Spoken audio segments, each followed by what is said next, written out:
Salut à tous, bienvenue à ma 23e vidéo concernant ma collection de films d'horreur. Aujourd'hui, l'analyse d'une série très intéressante et mythique, Massacre à la tronçonneuse. Le premier a été fait en 1974 par Tobe Hooper. Le pitch, c'est Sally Hardesty, son frère Franklin qui est dans une chaise roulante et ses amis partent sur les routes du Texas pour aller voir la maison de leur défunte grand-mère. Ils croisent un autostoppeur qui s'automutile et qui blesse Franklin. Ce sera le début d'une histoire monstrueuse. Ce film est un vieux film, mais pourtant ce film fait réellement peur. Massacre à la tronçonneuse, contrairement à ce que beaucoup pourraient croire, n'est pas un film gore. Les scènes d'horreur se passent souvent hors plan, mais le Leatherface mythique, le premier donc, interprété par Gunnar Hansen, est horrifiant. C'est une créature mi-homme mi-bête, moitié adulte, moitié enfant, complètement hystérique, poussant des couinements de cochon. Et sa famille est monstrueuse, ce sont des cannibales, sans pitié. Ce massacre à la tronçonneuse est habité par la folie, habité par l'horreur. C'est un chef-d'œuvre. Massacre à la tronçonneuse 1 de Tobe Hooper est un chef-d'œuvre. Il y a eu beaucoup de suites, mais celui-là est indétrônable dans ce style. C'est un chef-d'œuvre. Vient après le digne successeur Massacre à la tronçonneuse 2 de toujours Tobe Hooper avec comme acteur principal le bon Dennis Hooper. Massacre à la tronçonneuse est l'histoire d'une présentatrice radio qui un jour est contactée par des jeunes qui tracent la route et elle l'entend, ces jeunes se faire massacrer par une tronçonneuse et elle enregistre ça à l'antenne et elle va aider Denis Hooper, Lefty, qui est un policier, un ancien policier qui recherche les meurtriers de son frère. C'est le frère de Franklin, ou son frère ou son oncle, je ne me rappelle plus. Mais Massacre à la tronçonneuse 2, bien qu'il n'ait pas été aimé de certaines critiques et qu'aujourd'hui il est considéré un petit peu comme désuet, Massacre à la tronçonneuse 2 est loin d'être désuet. Massacre à la tronçonneuse 2, comme son prédécesseur, est un film habité. Celui-là est très très très très très gore. Il est habité par la folie, par l'horreur. Il met toujours en place la famille Sawyer avec un Leatherface encore plus dérangé, encore plus monstrueux. Un Leatherface en plus avec des préoccupations sexuelles malsaines, considérant sa tronçonneuse un peu comme le prolongement de son phallus. C'est horrible. Ce massacre à la tronçonneuse est mythique. Il est mythique, il est gore. Franchement, les deux premiers, par Tobe Hooper, ce sont des chefs-d'œuvre. Des chefs-d'œuvre de l'horreur. Il faut passer l'hystérie, la folie. Euh, Aucun autre par la suite ne fera ça. Aucun autre. Ce sont les meilleurs. Les deux premiers massacres à la tronçonneuse sont extraordinaires. Après, voici Leatherface, Massacre à la tronçonneuse 3. Ce film résulte du rachat de la franchise Massacre à la tronçonneuse par la New Line. Il voulait faire de Leatherface un personnage un peu à la Freddy Krueger et compagnie. Ce film n'est pas mauvais. Il prolonge artificiellement la saga et la famille de Leatherface, mais ce film n'est pas habité. Ce film est un film de studio. Il remplit au cahier des charges, mais ce film n'est pas habité. On ne ressent pas ni la peur, ni la folie. On ne ressent pas grand-chose. L'histoire n'est pas mal, on le regarde. C'est un papier calque, les deux premiers en moins bien. Donc il est bien, mais dispensable. Ce qui n'est pas le cas de Massacre à la tronçonneuse 4 Texas Chainsaw, qui lui est complètement raté. Un Leatherface qui ressemble à une drag queen pleurnicharde. Une histoire incompréhensible.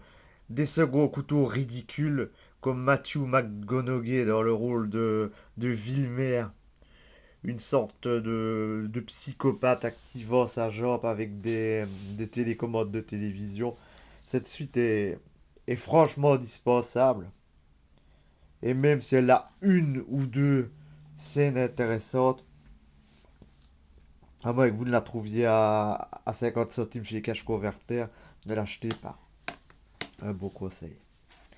Maintenant, nous allons parler du nouveau Massacre à la tronçonneuse qui est sorti dernièrement, Texas Chainsaw. Texas Chainsaw n'est pas un remake, c'est plutôt une suite du premier Massacre à la tronçonneuse. Donc il ne tient pas compte de Massacre à la tronçonneuse 2. Il se place après Massacre à la tronçonneuse. Sally Hardesty s'échappe de chez les Sawyer et va porter plainte auprès du shérif.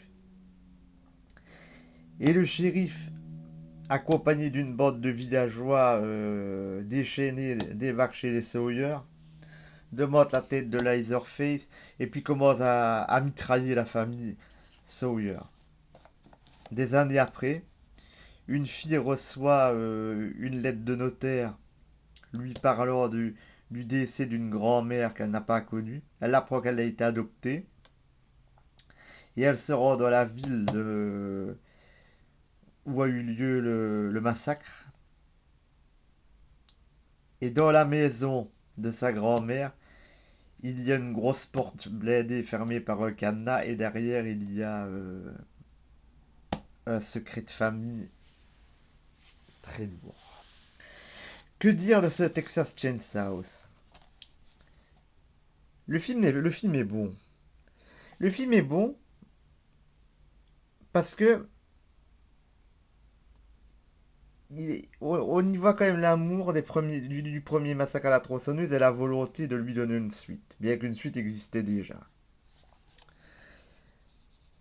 Le film est quand même incohérent sur certains points, comme l'utilisation d'iPhone et compagnie, alors qu'il est censé se dérouler en 1990, un truc comme ça. Le film est bon, le film est gore, seulement il y a des défauts. L'un des principaux défauts du film, c'est d'avoir voulu trop humaniser Leatherface. Ça, pour moi, c'est un défaut. Cette histoire où les villageois sont plutôt les méchants. euh, de plus, ce film, contrairement aux deux premiers Massacres à la tronçonneuse, n'est pas habité. Il est bien, il est bien joué, bien interprété. Il a de très très bonnes scènes. Pas à comparer avec les deux suites de le Massacre à la tronçonneuse 3 et Massacre à la tronçonneuse 4 qui étaient nuls. Dans ce film, il y a de bonnes scènes. Mais il n'arrivera jamais à la cheville de Massacre à la tronçonneuse 2. Donc c'est une alternative. C'est à vous de choisir la suite que vous voulez voir de Massacre à la tronçonneuse. Il est beau, mais moi voilà mon avis. Maintenant nous allons passer au remake. Massacre à la tronçonneuse et Massacre à la tronçonneuse au commencement. Les remakes sont extraordinaires. Pourquoi? Les remakes reprennent une histoire originale, de nouveaux personnages, une nouvelle famille. Donc ce n'est plus la famille Sawyer, c'est la famille Hewitt. On raconte comment ils sont devenus cannibales, poussés par la fermeture des abattoirs. On voit tout ça dans Massacre à la tronçonneuse, le commencement. Les films sont au gore. Leatherface est monstrueux. Les films sont habités d'une manière différente des films de Hooper, mais ils sont habités aussi. Ils sont habités par une violence, une barbarie, une folie aussi. Pour moi, ces films sont excellents. Ces films arrivent à concurrencer les originaux sur bien des points. Ces films sont équivalents en qualité aux originaux et sont en plus très très très gore. C'est une histoire différente, une manière de voir différente, un tueur à la tronçonneuse différent, qui prend les visages mais pour une autre raison, avec une famille déjantée mais différente. Ce sont de très très beaux films. Ces deux remakes, c'est vraiment un reboot de la série, mais un reboot intelligent, bien mené, barbare. C'est très très bon.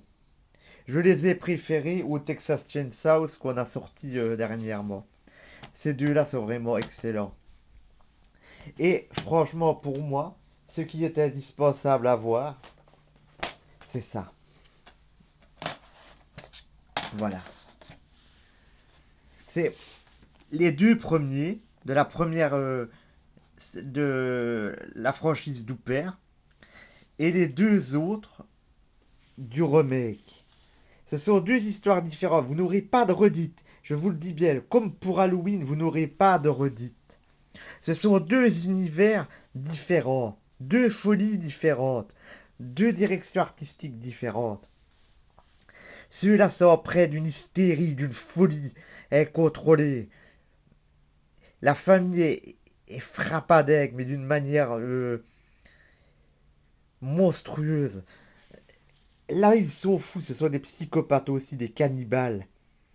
Mais ils réagissent différemment. Leatherface est plus posé, plus intelligent dans ceux-là, quand même. Ça reste toujours une bête, mais plus calculateur, plus intelligent et beaucoup plus fort. Les deux, les, les deux séries sont à regarder. Elles se valent en qualité.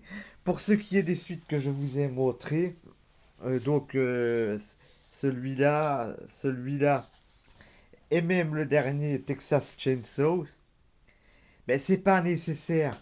C'est pas nécessaire. Texas Chainsaw, c'est encore intéressant à voir, mais pour moi, ces quatre-là sont suffisants. Avec ces quatre-là, vous aurez une vue globale de ce qu'est le massacre à la tronçonneuse, ses origines, complètement déjantée, folle, habitée par l'hystérie, psychotique, et cette suite plus mesurée, gore, violente, barbare, dans la veine des remakes d'Aja de la colline à des yeux. Les deux sont des chefs-d'œuvre du film d'horreur. Vous vous devez de les avoir vus si vous aimez les films de genre. Cette série est une des meilleures séries. Je vous remercie de votre attention et vous donne rendez-vous dans ma prochaine vidéo consacrée à ma collection de films d'horreur.